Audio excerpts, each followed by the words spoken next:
Los tiempos de Noé, y el mensaje se llama las lunas de sangre. ¿No se imaginan ustedes el banquete que nos vamos a dar ahorita? Y de qué forma tan impresionante la Biblia se adelanta a la NASA, se adelanta a lo aeroespacial, a la ciencia, para mostrarnos y decirnos: cuando vean todas estas cosas, levanten sus cabezas, porque el tiempo se acerca. No hay nadie en el infierno que no haya sido amado por Dios. Dios nunca va a juzgar a nadie sin que antes no le haya levantado banderitas rojas para decirle: detente, vas muy rápido, si te cruzas el alto te vas a estrellar y vas a poner en peligro tu vida. Y en esta serie de los tiempos de Noé, Cristo en Mateo 24, 37 al 39, anunció y dijo que antes de que Él regresara, la generación que viviría antes de su segunda venida era igual en sus características sociables y espirituales principalmente, y morales, a los tiempos de Noé.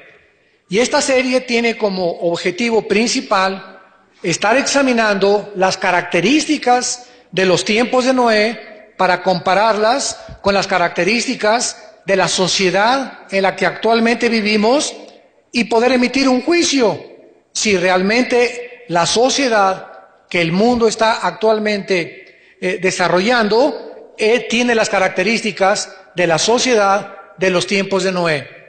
En la conferencia anterior vimos que los tiempos de Noé era una depravación impresionante moral, que había una desintegración de la familia, y son las características que actualmente estamos viviendo, porque ahora el ataque es contra la familia, que es el núcleo y el fundamento de toda sociedad.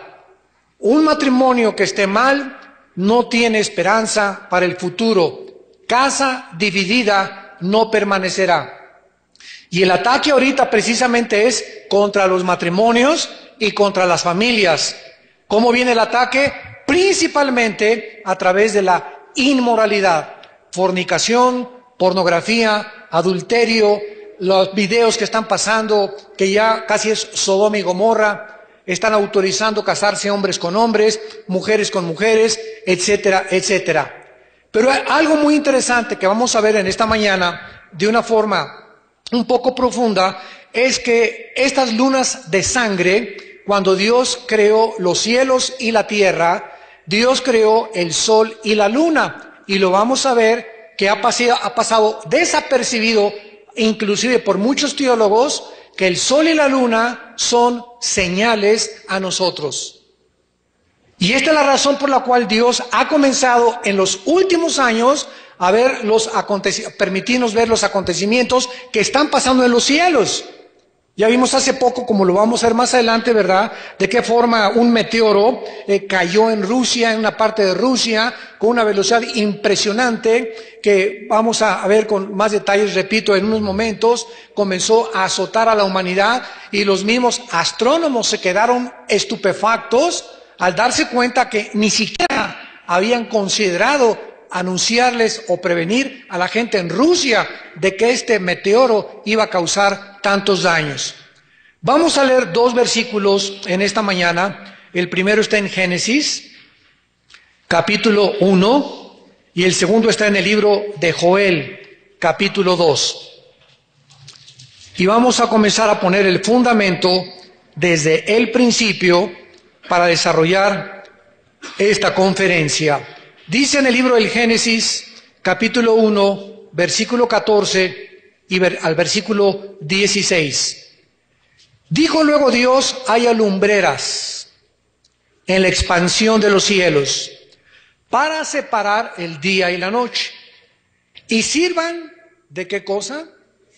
Sirvan, o el propósito o la razón por la cual las estoy creando, el sol y la luna, son para que sean señales para las estaciones, para días y años, y sean por lumbreras en la expansión de los cielos para alumbrar sobre Marte. ¿Eso dice? Sobre Mercurio, sobre la Tierra de una forma específica, y fue así. E hizo Dios las dos grandes lumbreras, la lumbrera mayor para que señorease en el día y la lumbrera menor para que señoreara en la noche. Hizo también las estrellas y las puso Dios en la expansión de los cielos para alumbrar sobre la tierra, señorear en el día y la noche, separar la luz de las tinieblas. Y vio Dios que era bueno, y fue la tarde y la mañana el día cuarto. Demos ahora lectura en el libro de Joel, capítulo 2, a nuestro siguiente pasaje, que dice así, Joel capítulo 2.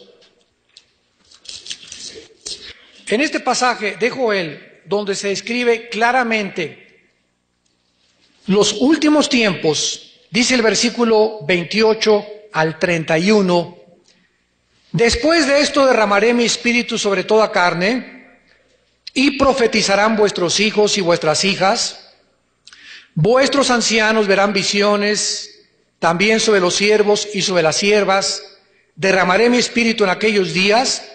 El versículo 28 y 29 tuvo el inicio de su cumplimiento en el día de Pentecostés, donde en el Antiguo Testamento solamente los hombres, los varones, habían sido llamados para el sacerdocio, para profetizar y para reinar. En el Antiguo Testamento no había reinas, había, Acab y Jezabel, ¿verdad? Pero él era el rey con la reina. Pero aquí está diciendo Dios que cuando derramara su espíritu, que fue en Pentecostés, sobre toda carne, ¿qué significa? Sobre gentiles y sobre judíos. Porque Cristo vino a las ovejas de Israel. Pero en Pentecostés se inicia, ¿verdad? La nueva época, la iglesia nace en Pentecostés y ahora el Espíritu Santo es derramado sobre los gentiles, cosa que les costó mucho trabajo a los judíos aceptar.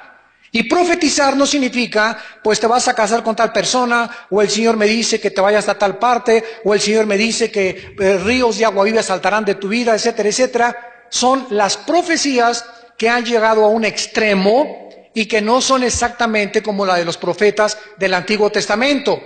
Dicen Corintios 14 en el Nuevo Testamento, versículo 2, que profetizar es hablar para exhortar, edificar y consolar. O sea, profetizar es hablar la palabra de Dios. No es anunciar cosas futuras. ¿Por qué? Porque la Biblia está completa. Dice en Apocalipsis 22 que nadie le puede ya agregar a la Biblia ni quitarle a la Biblia.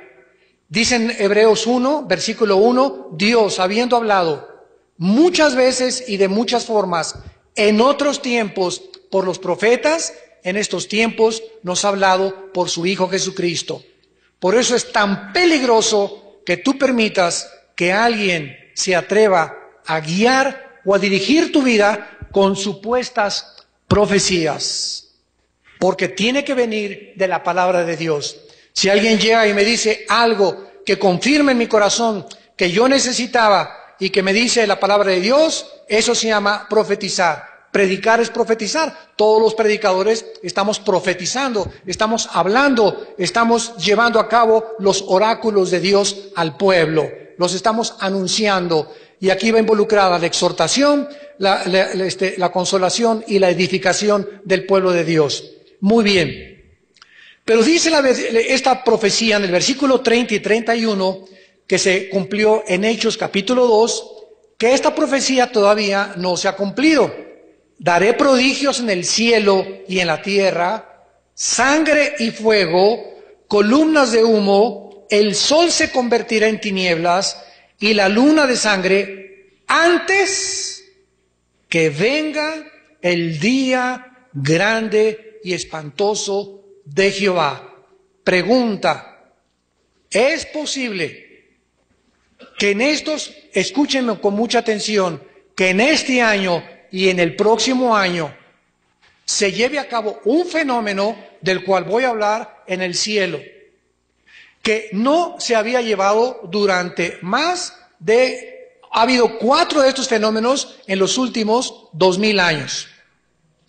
Al principio de la Biblia, Dios nos revela los detalles de la creación, donde establece Dios, como lo leímos, el propósito del sol, la luna y las estrellas. Y puesto que el mundo es un gran lugar, ¿qué mejor lugar para usar como pizarrón?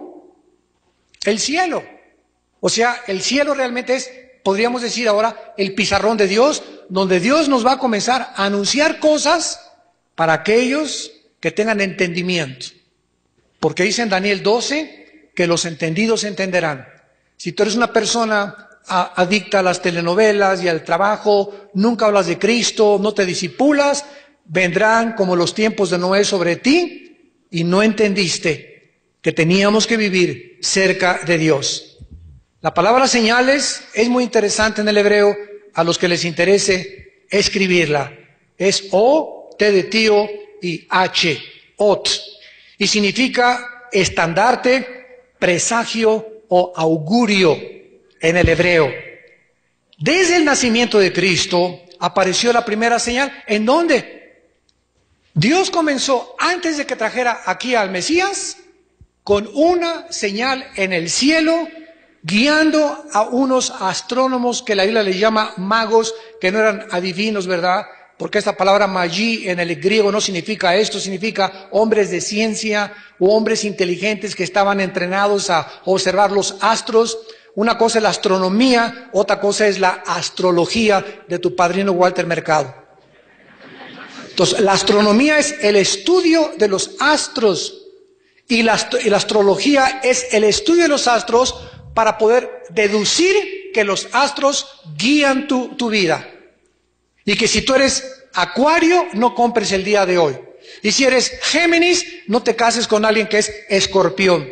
Y ahí está la gente, ¿verdad? De una forma tonta, de ignorancia, colgándose sus signos del zodíaco por todos lados y consultando los horóscopos, cuando la astrología es condenada en la Biblia de origen ocultista.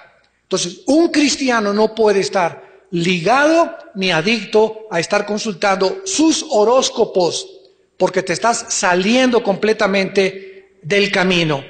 Vemos nosotros en Mateo 2 cómo anuncia Dios el nacimiento de Cristo, una luz en el cielo como una estrella comienza a guiar a estos 3 hombres que venían del oriente, que no se llamaban Melchor, Baltasar y Gaspar. Ni era blanco, amarillo, ni negro tampoco. Ni traían un elefante, un caballo y un camello. Todas estas cosas son antibíblicas, son inventos, leyendas que le han ido aumentando. Ya sabes el cuento, ¿verdad? Que si te dicen, fíjate que Pepita se descalabró, tú le vas a contestar, ¿qué crees? Está en el hospital Pepita, y no la han llevado todavía al hospital. Y la tercera persona, se está muriendo Pepita. O sea, siempre tendemos a exagerar lo que se nos dice y lo transmitimos echándole más crema a los tacos, como decimos en México. Entonces, así es como se ha ido degenerando las leyendas y los cuentos, por lo cual tenemos que checar la Biblia para ver si es cierto. Entonces, estos hombres fueron guiados por un fenómeno tremendo, lo vamos a ver más adelante, y después también, dice Mateo capítulo 27, versículo 45, el otro fenómeno que tuvo lugar en los tiempos de Cristo sobre la hora sexta, o sea, a las 12 del día. Hubo tinieblas sobre toda la tierra hasta la hora novena, que son las 3 de la tarde. En otras palabras, Cristo muere a las 12, entre las 12 y a las 3 expira. Entre las 12, 1, 2 y 3, Cristo duró 3 horas vivo en la cruz colgado. 3 horas en agonía, que indescriptible.